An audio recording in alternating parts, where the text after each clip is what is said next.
hello and welcome again to another edition of the Lunch and Learn series brought to you by ATSU Information and Technology Services in conjunction with Human Resources. My name is Joe Vincent. I'll be your host today. Brian is away, and so I like to sneak in during these opportunities and sit in his chair because I think he has the best chair in the whole place. And he didn't want anybody to know, but now we know, and now you know, and so it's not a secret anymore. Anyway, hey, thanks for joining with us. This is going to be a good session. We have Jason Haxton from the ATSU Museum with us today. He's going to be sharing probably more information than we've even planned for. I don't know if you've ever had a conversation with Jason. He's probably one of the smartest, well-read, most everythingist people at the university, and he's fun to hang out with too. So we're going to get some time to spend with him. Ian Leitner is going to be with us today as well to balance all of Jason's enthusiasm and fun. We're going to talk about network stuff too. So if that doesn't get you going, I don't know what will. It's things that maybe you didn't know that you didn't want to know, but when you're done, you'll know. If you're following. Okay, good. Hey, guess what? The other thing we're doing during this session is kind of cool. We're going to have a little bit of a trivia challenge.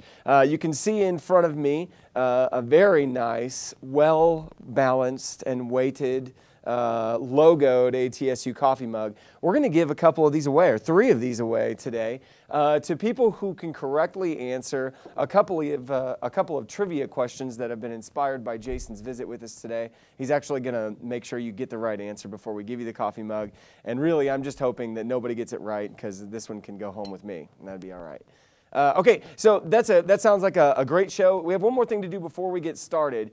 You will notice in the window where you're watching this broadcast, there is an opportunity for you to chat back to us, and that's going to be important when we get to the trivia section. It's also just fun because Gene likes to sit over here off camera and read all of the things that people say about making fun of my hair or when I say something wrong or so on. So here's what we need to do right now. If you would, very quickly, either shoot Gene Varnold a quick email, because I know there's a login required in order to use the live stream chat window.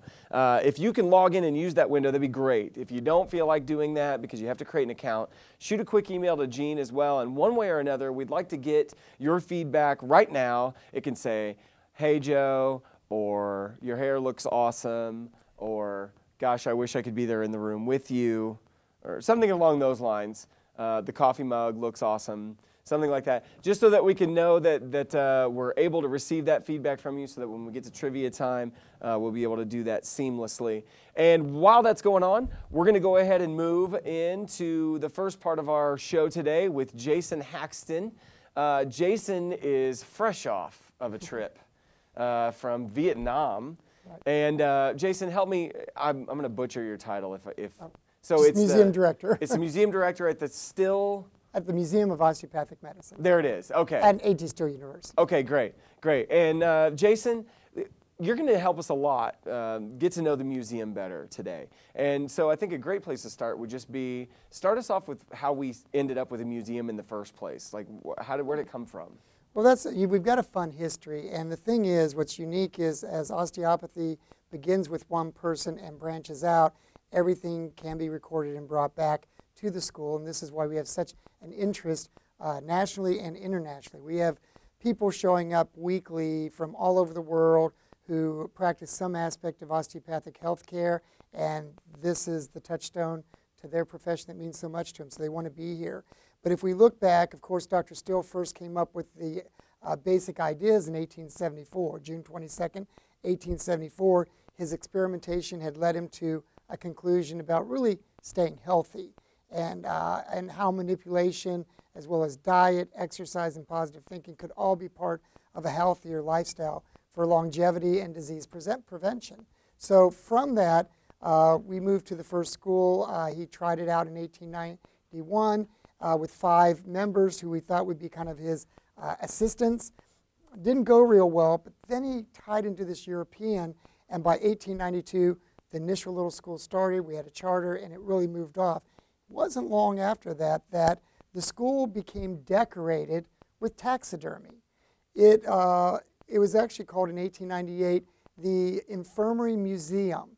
And it was nothing but bobcats and peacocks and some moose from Canada that had been brought in with a 70-inch spread in its rack. It's the largest one to that date in the United States.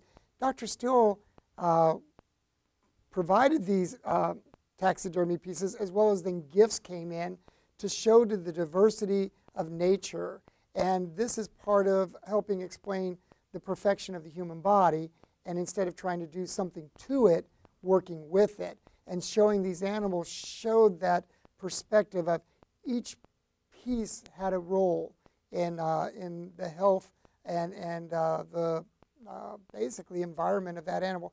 The eyes of the peacock for protection or for mating rituals, the teeth, the claws, the horns. So Dr. Still wanted to show through the taxidermy how perfect nature was. And so that was the beginning of the museum, kind of in a base. Now, by 1934, A.T. Still had died earlier, and his daughter wanted to remember the founder, and so she got 2 display cases and put in some little artifacts that included things like the boot, which is one of my favorite artifacts and we'll be talking about later, as well as some of his inventions and catalogs and diplomas. And so the museum began with 2 display cases. Today we have over 80,000 artifacts. That includes buildings, garden exhibits, sculpture, artwork, a plethora of images and research.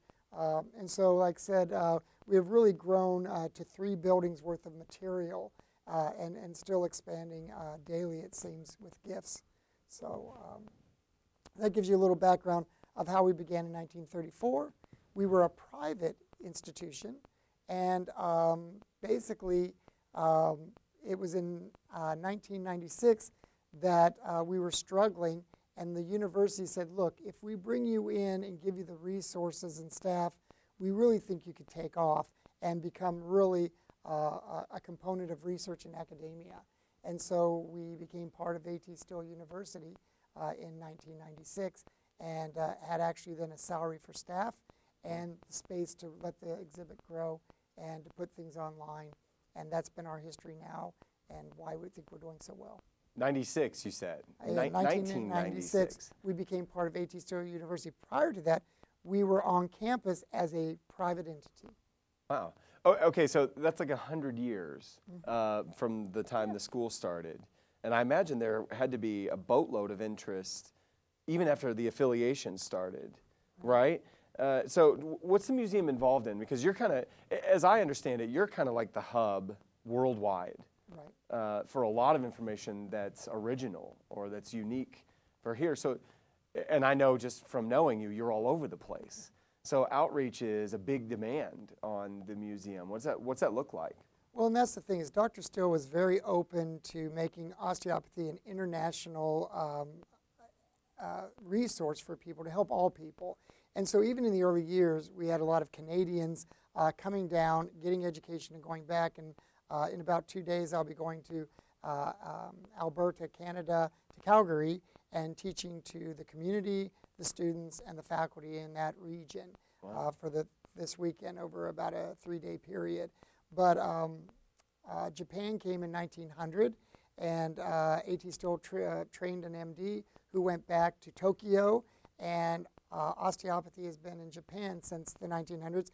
And actually, by the end of May, we will be having Aki Yoshi, who's head of the newest Japanese traditional osteopathic school, coming because those students will actually do dissection here at a campus as part of their education. So we're sharing academic opportunities. We're creating this international growth, as well as the 30-plus schools that are in the United States. We have students coming by. We see them at AAO.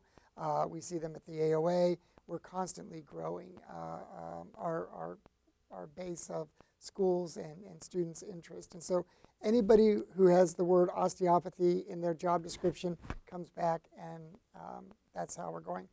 Internationally, really osteopathy took off about 20 years ago. Up to that time, you didn't see it. It was just spotty. Now it's almost in every country, whether you're in Russia or South America, just throughout the world. And so I go and travel to bring the history to them, and then populations of those osteopaths come to Kirksville. And so it's a great kind of a way. So you'll often on campus see them here. We want to do more of a channeling down to Mesa to get them interested. Obviously, the history of the first school, the grave site, the town draws them first, but I think they would learn from the whole campus, and so we're trying to do more work in that area. That's cool. So you have quite a few staff, or you have a few staff that work very, very, very hard. Well, we've grown. Again, by being part of the university, it was all volunteer, which kind of created a mess of things. So now with museum-trained staff, we do a much better job. Heather Rudy comes from the state capitol. She actually was in charge of all the historic sites for the state of Missouri. Wow. And her husband got a job at Truman, so we benefited by her coming here, and she acts as our registrar, does an excellent job cataloging, conserving, creating the boxes that help our things travel without being damaged. And she's our registrar and has been doing that for about 3 years now. We have Chris Ferguson, a recent graduate this year from Southeast Missouri, and he's the assistant to the registrar. We've got Debbie Summers, who's been with us almost 15 years, going into that now, and she is our curator, and she has helped us get grants, $250,000 grants several times. I just got news that I will be getting a grant, I just heard this weekend, for $20,000 to update our website through basically the American Osteopathic Foundation. Awesome. So we're constantly getting money to do the things we need to do through the state, through museum programs and stuff. So Debbie helps us with the grants and works with researchers. Anna Mullen, also a graduate, a master's level museum person. She does the research coordinator, and many schools require dissertation. So 5 years of training, 2 years of research, and we actually work with them during those 2 years. They pick a topic such as maybe the sanitarium and mental health and osteopathy, or what the tenants are about, or end-of-life issues. We help them find how that works in the earlier area of Dr. Still, and then how they can bring it around to today. So that's kind of fun through Anamola. If you see our exhibits, which are fantastic, the garden, the newest exhibit on Dr. Still's life, that comes from Paige White. And she has an art background, but is very talented in construction and building. And last but not least, many of you have probably met Elaine Pipes. Dr. George Pipes, her husband, a graduate of the school in 1976. And she brings that element of applicants coming. She provides a lot of tours and helps them understand the process of being a spouse and a student at ATSU University, whether you're dental or physician. And she does a great job at that, and then does all the finances and membership and the gift shop. So got a really amazing staff, and that's what's making the difference. With this staff, we are now going for accreditation. The quality of the people, because we've become part of the university, is permitting us to be the upper echelon. Just as you want to be an accredited university, you want to be an accredited museum. Of the thousands of museums in the United States, only a small percentage make that. We've been invited. We are now actually in a self-study process, and we tell them who we are and what we're doing. And if they agree, we're on track. We'll finish that in the fall, and then we have 9 months to bring a true crew here, and they look at us, and if they agree, then we're accredited for 10 years. So that's our next biggest thing that we want to do at the museum. Yeah, it sounds like a big deal. What does it mean to be accredited? Are there perks or? There is. You have access to monies. You can actually share materials. Years ago in the 1920s, we gave some of the most precious artifacts of Dr. Still to the Smithsonian, the world, basically the United States Museum. And they have millions of items, so those things showed till about 1960. Then the exhibit changed, and they got buried with the millions of things. So we would actually be able to take those on loan and bring them back out as an accredited museum. They can share material with us, but without the accreditation, that would never happen. They won't do that. So there's a lot of perks, and there's more grants and funds that will come to us through that. And it just basically says we do everything the best we can. Yeah, well, that's awesome.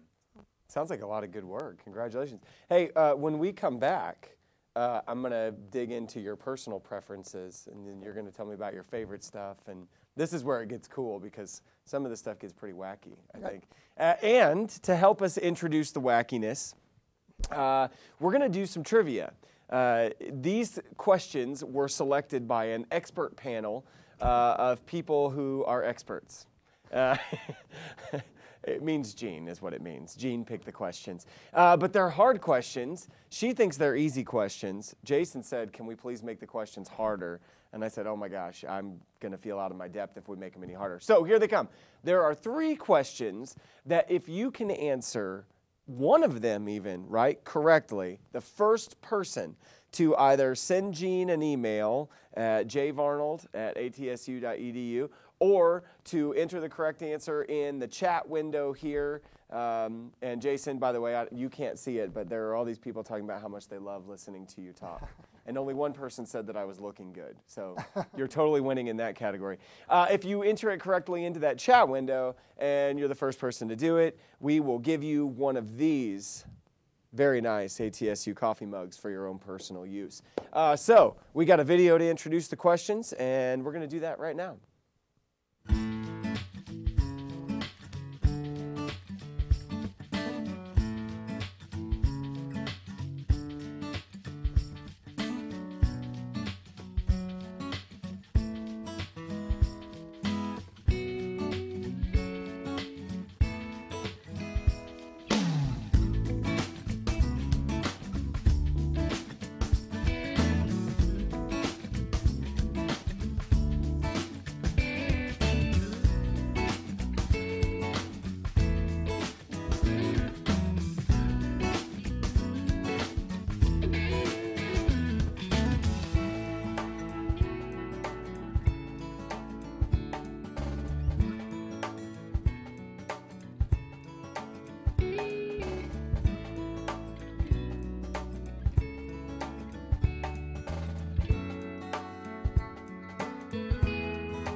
All right, so I think I did see a couple of those questions start to pop in, answers, while we were doing that, and you actually can go Google it, I think, and if you're first, you win. And in the meantime, we're going to get back to talking with Jason for the second half of our program now. So the museum's really busy. You guys have some fantastic staff, it sounds like, great things going on. And I know we're sort of privileged being at the campus here in Missouri because we get to see some of those visitors when they come through, especially international visitors. That's pretty neat.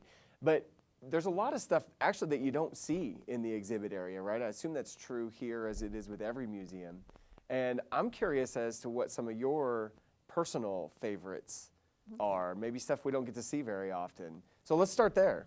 Well, that's true, Joe. We're actually learning new things about Dr. Still all the time as computers let us scan things, put them in, and makes material searchable.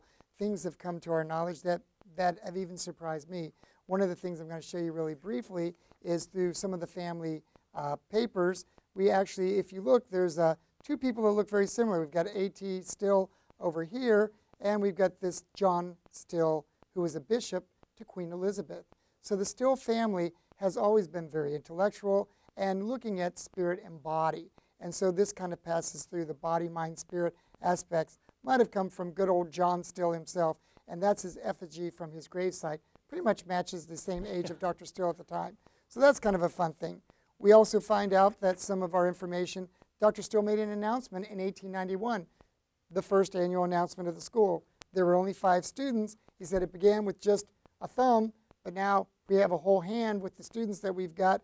and we're going to do some good work with osteopathy. He later got the charter, but the school actually started in 1891 with 5 students.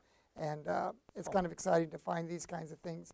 Some of the other things we have is actually Dr. Still every day would write. And we have about 3,000 pages of his chicken scrawl that we've transcribed and is now searchable as Word documents online. So you can have his most intimate thoughts about religion. And on this is actually what this is about. My religion is to love and just provide love, to be loved and love everybody. And that was basically his thought. It's great to be loved, and it's great to love. And so he talks a little bit about, his little philosophy. And so again, you can find out about his thoughts on abortion. He was not an advocate for that because he thought it stopped a soul's journey. And no matter what the conditions are, that's that journey of that person. So he actually gives some explanation why he has trouble with things. Right now, I'm going to show you my favorite piece from the collection that travels worldwide. And of course, as I mentioned, Heather Rudy, our registrar, creates these ether foam with acid-free cardboard and then basically acid-free papers. And what we had was Dr. Still's boots. Of course, we don't want to put oils. We want this to last forever. By the way, this is your stuff. We are a public trust. It basically means the public owns all the collection, all 80,000 pieces, and our job is just to care for them so that you can have access and see it when you do, and that it lasts for generations.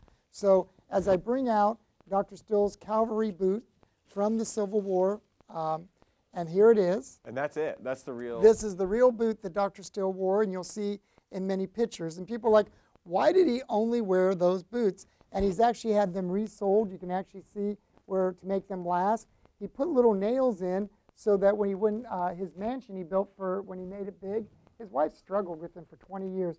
When he finally made it big, he bought a mansion, and she put marble floors down, and he slipped and slid on them. So he put little nails on the bottom of his thing so he could just scratch along. The mansion meant nothing to Dr. Still, but we were afraid that what if in the travels something happened to the boot. And so we decided to, after 50 years of owning the Still cavalry boots, and they're made to ride on a horse with this fancy leather and stuff, and they last forever, Civil War era, we wanted to remake them. So we found the best bootmaker, historic bootmaker in Laramie, Wyoming, and we packaged and tracked and shipped the boot. And when it arrived, he, being the professional he was, said, there's something that doesn't belong in these boots. And we'd owned them for 50 years. Actually, the Still family had tried them on. And I said, what do you mean there's something in there? He goes, there's something in this boot that doesn't belong. I said, well, can you take it out? He says, well, let me see. And he says, I have never witnessed anything like this. And what he pulled out of the 2 boots was orthotics. These are handmade leather inserts that go in each of the boots. They literally slide into the boot, and they're actually a piece of shoe, hard leather shoe. So he took a shoe, carved it, and stuck these into the boots. Now, they cause, because of the way they're made, for the feet to tip forward. When you're tipped forward, your balance is actually straighter. You know, kids that are pigeon-toed make better athletes because you can't knock them over. And as they grow up, they'll grow out of it. So Dr. Still actually created a form of pigeon-toedness. He actually tilted his foot in, and therefore he had more balance. And if you actually look in the toes, you can actually see the sharp definition on the left foot. You can, I'm going to try to get that. You see those little toe imprints over here? But when you look at the right foot, you actually see it's kind of schmoozy. The detail isn't there, which is where the staff went on the right side of his body. So what we actually can indicate is that the right side of the body needed the staff, so now you understand the walking stick. You understand the boot was actually a form of orthotic treatment, which is why he always wore them, up until he had his stroke, and they were hard to put on. He wasn't walking as much, and then he put on tie shoes. But he filled the boots with money. And when people would come to him with their hard luck story, if he believed them and thought they were sincere, he'd send Blanche to go get his boots, and he'd pull out dollar bills. And so people saw these boots their entire life as being an amazing thing. And so he would give them to get a start in life. And they'd send the boots back. So even when he wasn't wearing them, he was using them. And so this, to me, is what's fascinating. We are still learning, because orthotics didn't come into vogue until 1920 when mass-produced shoes, such as the shoes that I am wearing. And so if I were to pull off my shoe right now, I actually have inside one of the original Dr. Scholl's. And if you look at it, it actually says it's an osteopathic piece from the 1920s. And this is actually for flat feet, which I have, so it gives me a little extra curve here. And they're almost indestructible. This is from 1920. This I bought online from Israel. So what I'm saying is they traveled the world, but Dr. Scholl's is originally an osteopathic tool. So I wish we had their money today. So from what Dr. Still originated in the 1890s, he must have trained some of his students who went on to create one of the largest, and a name that everybody recognizes, in orthotic inserts. So this is why this is kind of a favorite piece, because it explains a lot of Dr. Still's look, the boots, the staff, and something that we all know today that he pioneered. He was a great inventor, and not just of things for medical, but he invented a butter churn that could smack that butter and break it, and in 5 minutes make butter faster and get it better. The original reaper, looking at the elbow that you can always carry up so much and drop it, that he created a reaper that at 50 pounds would drop, spring back, and became the American Harvester. Never got money for that because he just told somebody what his idea was, and they patented it. Right. So Dr. Still was an amazing man. We've got wonderful stories and artifacts to tell you. And you're still, I guess I'm baffled. You owned the shoe. 50 years, the family gave it to us. Yeah. And you just discovered this in the last? Oh, about last couple years. And so this explains, there was no real good explanation for the walking stick before that. Dr. Still never explained it. He just had it, and everybody just took it for granted. He has to, no, he says why I use a stick is that if you use a cane, you're crunched over the circulation, the breathing, the harm to the internal organs. If you stand up straight with the staff, everything flows naturally. So we understood that it was an assist, and it actually is described as he would use it for assistance. And the assistance was because in 1876, he ended up with typhoid fever for 8 months. And he wasn't eating, he wasn't working, he said, my body was broken. And he actually said, you know what, it's been so hard doing this osteopathy gig. It had just made some success, but then he got sick treating patients. And he says, I just want to die. And his wife came to him and said, you know, your son of 10 summers, your 10-year-old boy, he found a paper, he worked all day and found a paper job to make a little money so we would have something to eat. And he said, I was so ashamed. He goes, the body was broken, but I willed myself to get back to work. And I believe that is when these inserts and the staff appeared, because you never hear about this prior to 1877 when he was sick all that 8 months. And suddenly he comes back with the staff and ready to go and complete this idea of a school in osteopathy. So again, it shows you the will of the spirit over the body. And that's why it's a body, mind, spirit triune that we believe is all working together. And what that spirit, Dr. Still always said, you never tell someone it's hopeless because you don't know what that spirit is capable of doing. It might need to live one more week to do something in this journey. So you never tell a patient it's hopeless. And that was his philosophy. So that's pretty cool. Now, I just think that's cool. That's just been. And this is considered one artifact of 80,000. Right. So, okay, that brings me to my next question. So there's 80,000 of these pieces. How do you decide what to put out and what's the rotation? How do you do that? Yeah. Well, we do rotate things. We do try to put things out that give you the story of Dr. Still, his work with American Indians, his work internationally, the research. But it's not just Dr. Still. It includes all the greats. Charlotte Weaver was a woman that he assigned understanding the cranium. And she went to the idea of saying, just as the spine fuses down at the sacrum, I believe the cranium is a fusion of 3 vertebrae. And so these great ideas and their research are all part of the collection.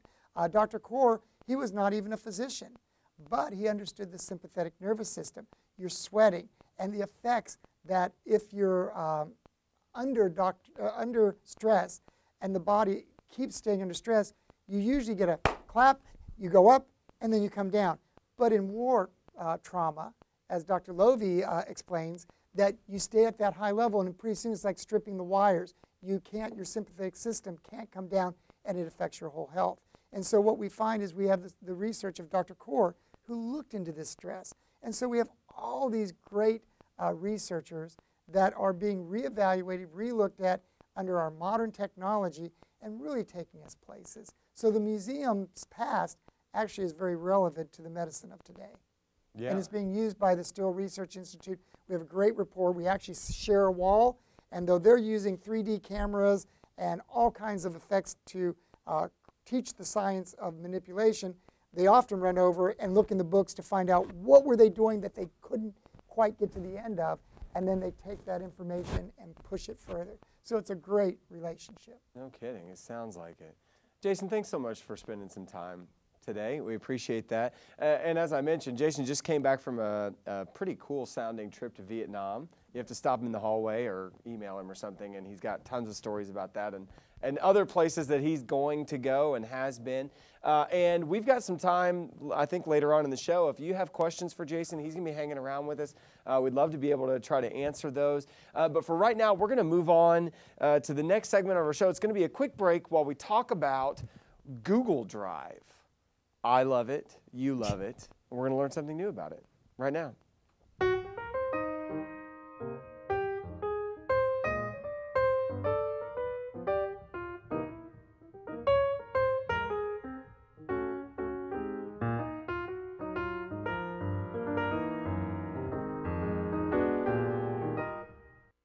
All right, Corey here from the Help Desk. Today we're going to talk a little bit about Google Drive and a couple ways you can use it.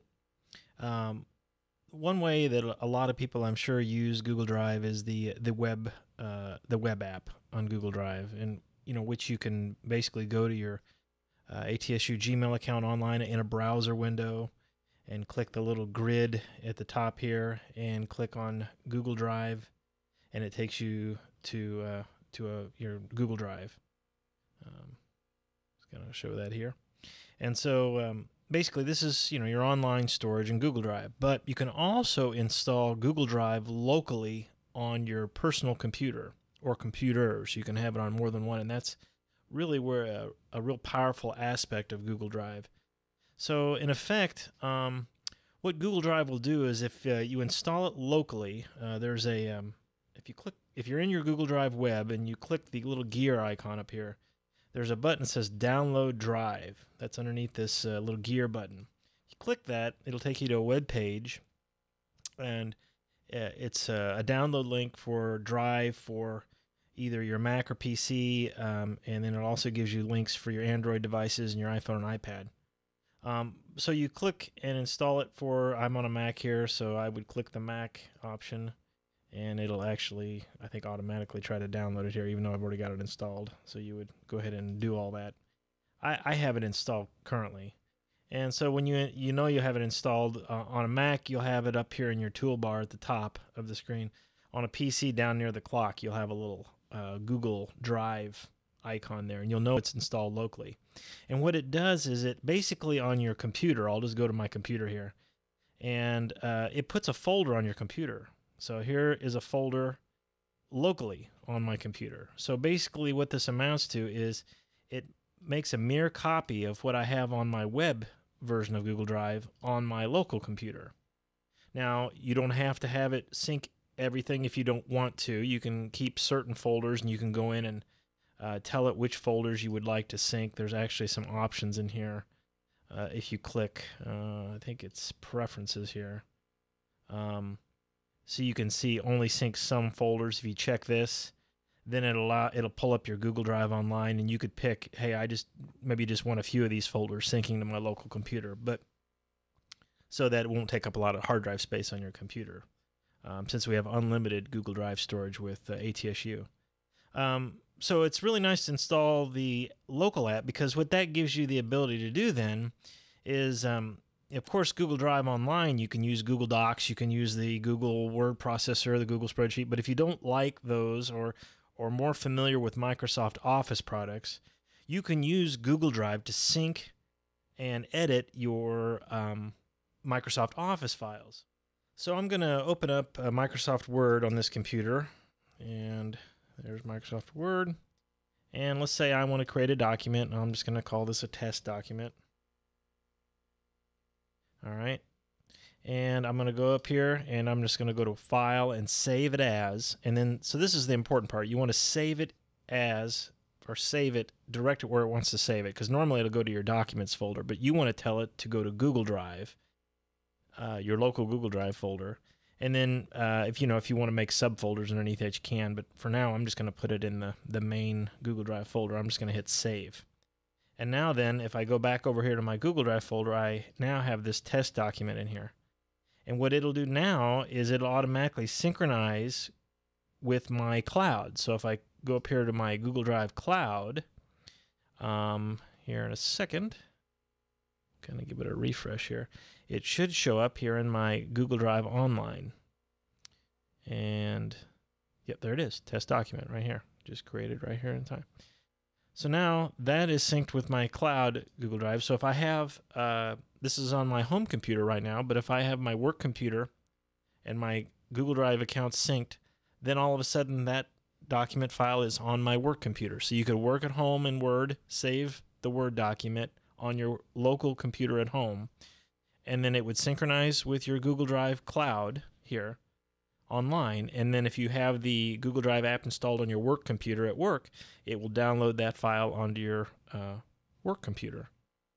And it keeps it in synchronization. So then you can basically go to work, open this document file, make edits to it. See, I can pull it back up again here.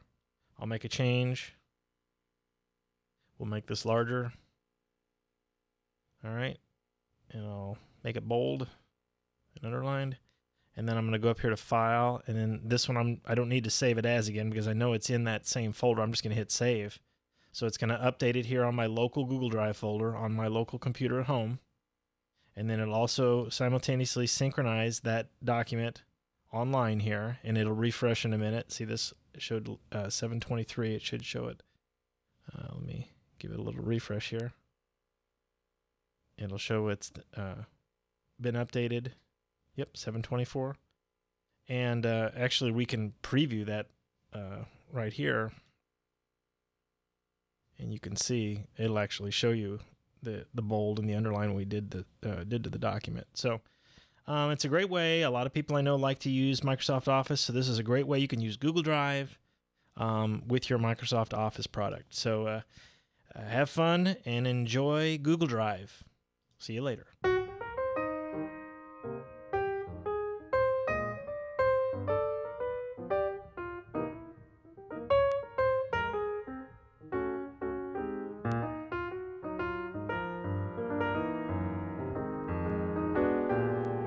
All right, so this is historic. This is the first time ever since I've been around here that I've seen a technological tip or trick that I already use. Okay, so that was awesome, and I agree, Google Drive is amazing. I don't know how the magical genies at Google do it, but I'm very glad that they do it. And you should use it. That's why we put these things on here. Okay, good. Thank you, Corey, for that. Now, we are going to go into our break to educate. So hold everything. And Ian Leitner has created a great video for us, right? To talk to us about some of ATSU's network. And so I'm not even really sure what that means. So I'm going to learn with you. It's going to be awesome. And so sit back, grab your sandwich. Here it comes. Hello, this is Ian Leiter, network engineer at AT Still University. And today, in this session, we'll talk about the ITS Network Infrastructure Group, and we'll cover some of our day-to-day operations, as well as some of the fundamental technologies we provide. The Network Infrastructure Group is a subdivision of the Network Services Group in the ITS department here at ATSU. Our team is comprised of 3 people: Kevin Lee in the Arizona campus, Tom Bowles here in our Missouri campus, and myself here on the Missouri campus as well. We handle a wide range of responsibilities, and we are responsible for network monitoring, the ATSU network and internet connections. We maintain the network day to day, apply software updates, patches, address security issues. We also provide escalation support for the ITS help desk and other departments within ATSU.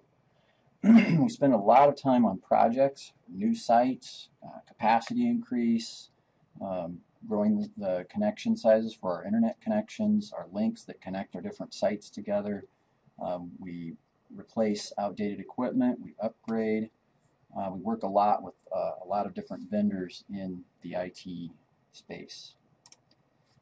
If you think about the network and that terminology, really talking about something that supports and makes the internet and a lot of modern communications capabilities possible. At some point throughout the day, if you think about how many of your applications, devices are dependent upon the network, whether you're sending a text message or emailing or financial transaction, all those things now are being done through an electronic, some kind of an electronic device, whether it's your phone or computer, tablet, and all of those things are dependent upon networks. So our main focus in our group is to keep these communications running smoothly, efficiently, and securely. So in this diagram, we'll kind of talk about the role of the network infrastructure, where we fit into the whole bigger picture, and then where some of the other groups fit in within ITS and how each layer is dependent upon another. So here at the bottom of the stack, we have the power grid, and really everything that we're doing here is electronic with computers. So at some point or another, we're going to be dependent upon power, whether it's a battery in your cell phone or, in our case, the power grid from Ameren UE and the various power providers that we have at all of our different locations. So we have, in some cases, multiple power feeds coming in to our different buildings. And then on top of that, we also, for our data centers, we have generator power backup. So if we have a bad storm or a power outage, we can still provide our services to our users. Then on top of that, we have in our data centers and in a lot of our other wiring closets, we have battery backup units. And those will allow you to still make a phone call or something like that if we have a power outage. Now, the next portion of this is the network infrastructure, and that's really where we spend, as a network infrastructure group, the vast majority of our time. Sometimes we will extend to some of the other layers here, but most of the time we're spent with the devices and the cabling infrastructure that makes this communication possible. So above that, typically if you think about the applications that you use day in and day out, those run on server hardware, and that server hardware is in most cases in our data center in either Missouri or Arizona, and it is pretty much just a souped up computer system that can run lots of applications on it, but not a whole lot different in basic functionality than the PC that you would have at your desk. So the next layer up is what we would call the hypervisor layer. We do at ATSU run a technology called server virtualization, and the company we use for that is it's VMware, and that application allows us to run many servers, virtual servers, on one single physical piece of hardware. So if you were to think about it on your workstation level, this would be a situation where you would have a workstation that's running many copies of Windows all at the same time and sharing the resources of that PC. This is what's happening on the server level, and it provides many benefits. Cost-wise, reliability, a lot of different things, a lot of different reasons we run virtual servers. So the next level is the operating system, and we're talking about the Windows operating system. In most cases, we have some Linux as well, but the majority of our servers that host the applications our Windows Server operating system. Then at the top layer, we have the applications, and this is probably the point where the most people will have the greatest amount of familiarity with these systems. Campus View, Citrix, Great Plains, web pages, those are all run as applications on top of an operating system, which is running on top of a hypervisor, which is running on some server hardware, which is connected to a network. And that's again is the network infrastructure layer, and that's the layer we'll be dealing with in more detail today. Holy cow. Ian, you're here with us now, right? I am here. Okay, look, never, ever take vacation, ever. Do you just work all the time? We keep busy for sure. I bet. Holy cow. I build it as one of those things you never knew, you never wanted to know, and now I'm just like nervous. I unplug the wrong thing and the whole deal goes down in flames. That's got to keep you guys super busy, keeping all of that up and running, right? Yeah, and what a lot of people don't realize is that we're also responsible for all the sites at the community health center sites. There are about 13 locations there. The new St. Louis clinic, all of these different sites are interconnected. Jeez. So how many on your crew? Like how many guys work together on this? In our team, the network infrastructure team, there's just 3 people. Myself, Tom Bowles, and Kevin Lee in Arizona. Is that okay? I assume that's enough. I'm like, holy cow, 3 guys. 3 guys. ATSU needs to invest in cloning technology beginning right now, I think. I saw a picture of them earlier, and they all look exactly like you. So we're starting to question your recruiting practices. You're even growing the beard. Must have beard. Yeah, the beard is required. Hey, okay, so without boggling our minds with stuff that we have no hope of comprehending, what are like the biggest challenges that you guys are facing right now? Really, it's a lot of it is just working with vendors. It's hard to get support, good support. We spend a lot of time negotiating with vendors on pricing and support, and just a lot of the business aspects of IT. Yeah, so when you say, and you need to help, I need smaller words. When you say like vendors, you mean for like buying hardware pieces, or is that buying software pieces? Or yeah, or the manufacturers who create, for example, the wireless systems that we use. So we have to make sure that if we're going to roll out wireless at, let's say, this new St. Louis clinical building, we have to make sure that it will support all the features that we need to support. That, for example, when you have 200 laptops or iPads that come online in a classroom or a lecture area, that area will be able to support all those users and the various features we need to provide. That sounds like a lot, just to make sure your iPad works. Yeah, and it's pretty easy at home whenever you just have one router or one wireless access point that needs to support a handful of devices, but it becomes a lot more complicated whenever we have certain areas. And if you watch the whole presentation where I kind of talk about the network, there are areas that we have here, even on this campus, where we have to support 400 devices plus simultaneously. And in the past, going back, 5, 6, 7, 8 years, wireless was available in 1 or 2 locations on our campus. Now it's pretty much ubiquitous. Yeah. So a lot of changes there. No kidding. Okay, so this may be, I'm not even sure if this is the right way to phrase a question like this. What's like the coolest new thing coming up that you're excited about?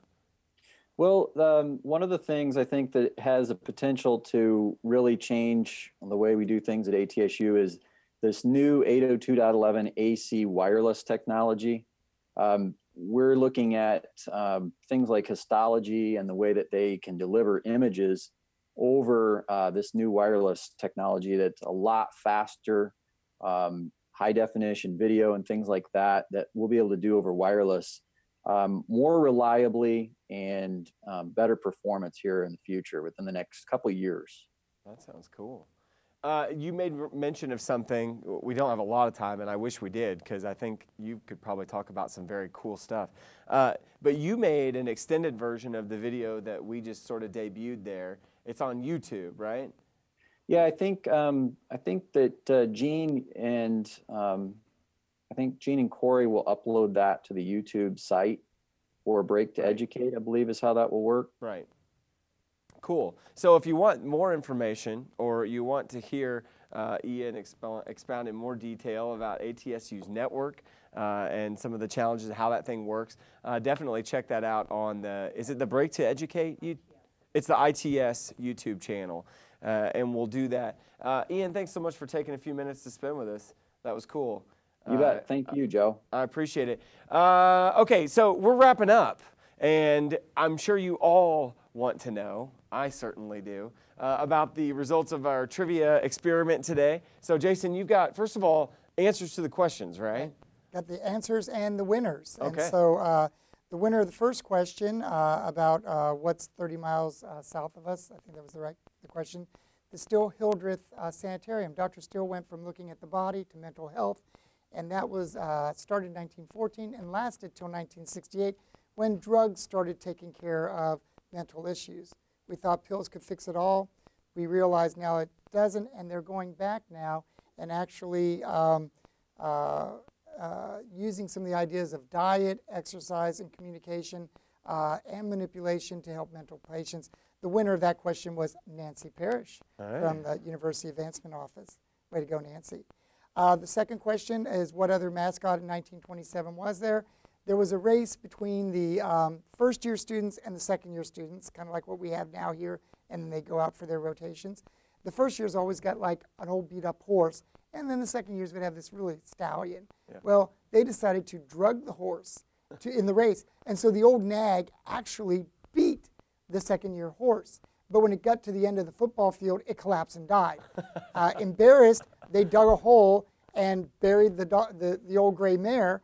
And when the farmer came for his horse and found out what they did, he asked for a crazy amount of money. So they dug up the horse, skinned it, and it sat on the walls of the gymnasium for like the next 30 years. And so the old gray mare and the song was the answer to the second question. We've got Priscilla Phillips from microbiology. So again, spreading it around throughout the campus. And the last question, of course, where did Dr. Still raised in?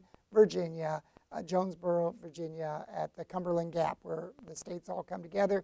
Laura was here last night with the Daisies, who will become Brownies and eventually Girl Scouts. So we had about 20 of the young girls here, and they got their museum patch for coming last night. Nice. So again, Laura, congratulations on your answer and your mug, and a great group of kids. Okay? And that represents Mosdo. So again, spreading it around just a little bit. That's disgusting.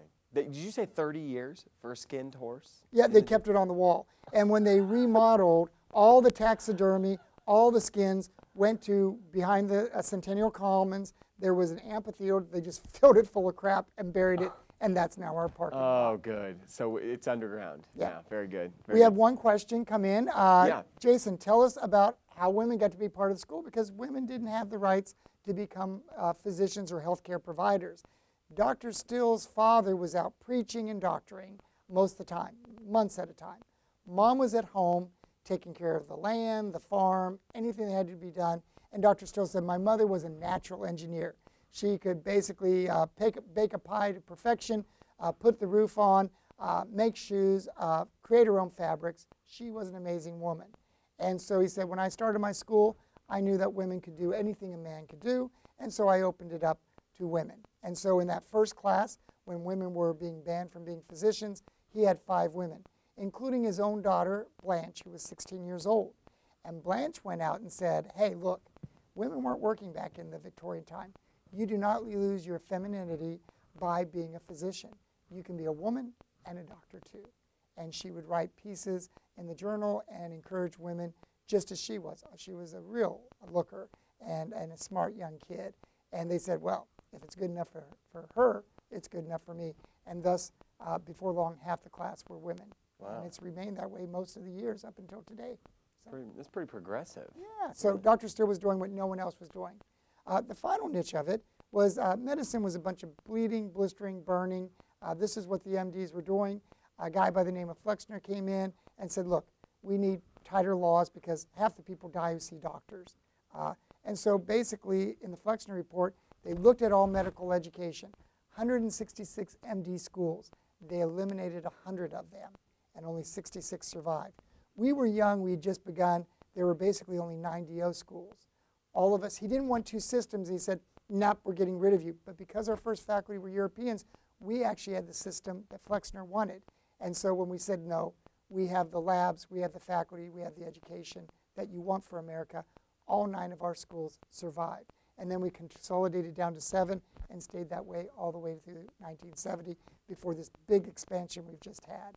And so the funny thing about it is when they eliminated those 100 medical schools, those MD schools, they created a void, and the DOs filled the Midwest where they lost all their doctors. So Flexner's actually made it so it was impossible to lose the DOs. So that's a little bit of our interesting history.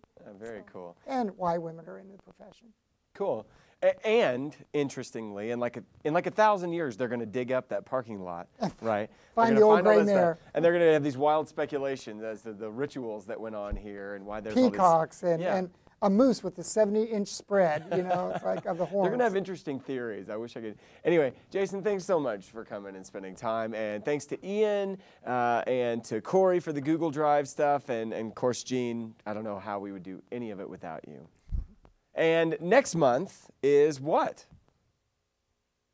What is it? Is it on here? Hang on, it's here. Next month, we're going to be chatting. Oh, see, when I don't do what Gene tells me to do, then I get in trouble. Next month, we're going to be talking with the Learning Resources crew. That will be on May 5th at 2 p.m. Central Daylight Time. It will be another, surely, fascinating and enlightening experience. I hope you will join us, and I hope you've enjoyed your time here today. Until then, thanks very much. We'll see you next time on the Lunch and Learn.